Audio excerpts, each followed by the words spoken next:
తీసుకున్న లోన్ తీర్చకపోతే ఏమవుతుందో తెలుసా?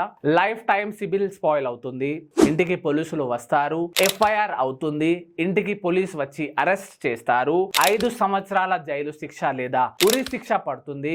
ఇలా మీతో ఎవరైనా చెప్తే జస్ట్ స్మైల్ చేసి అక్కడి నుంచి వెళ్ళిపోండి. ఫోన్ లో చెప్తే ఓకే అని కాల్ కట్ చేసేయండి. ఇలాంటివి ఏమీ అస్సలు జరగవు.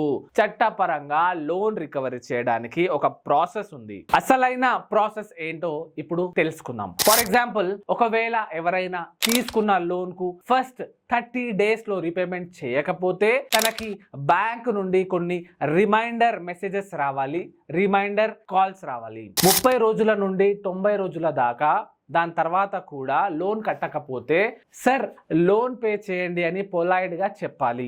90 రోజుల తర్వాత కూడా లోన్ కట్టకపోతే బ్యాంక్ అతన్ని ఎన్పిఏగా డిక్లేర్ చేస్తుంది.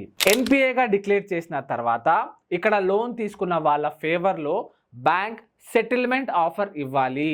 కానీ రియాలిటీలో ఇలా జరుగుతుందా? ఒక్కరోజు లోన్ లేట్ అయితే రికవరీ ఏజెంట్స్ అమ్మ నా బూతులు తిడుతున్నారు. నువ్వు అరే గిరీలు కొట్టకు, అర్థమైందా? సరే నేను సరే ఎక్కడ సిగ్నల్ దగ్గర అదే చెప్పింది. ఏం చేస్తావు ఈ వయసులో మొత్తం అన్ని చెప్పారు, పంపిస్తాను బయటికి. రోడ్ మీద చెప్పేసి పంపిస్తాను కదా. మీ చుట్టాలకు కాల్ చేసేస్తున్నారు, ఇంటికి వచ్చి అల్లరి చేస్తున్నారు.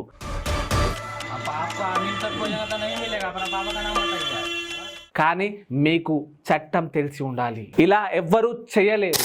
ఎవరైనా ఇంటికి వచ్చి ఇలా న్యూసెన్స్ చేస్తే 100 నెంబర్కి డయల్ చేయండి, పోలీసులకు పిలవండి.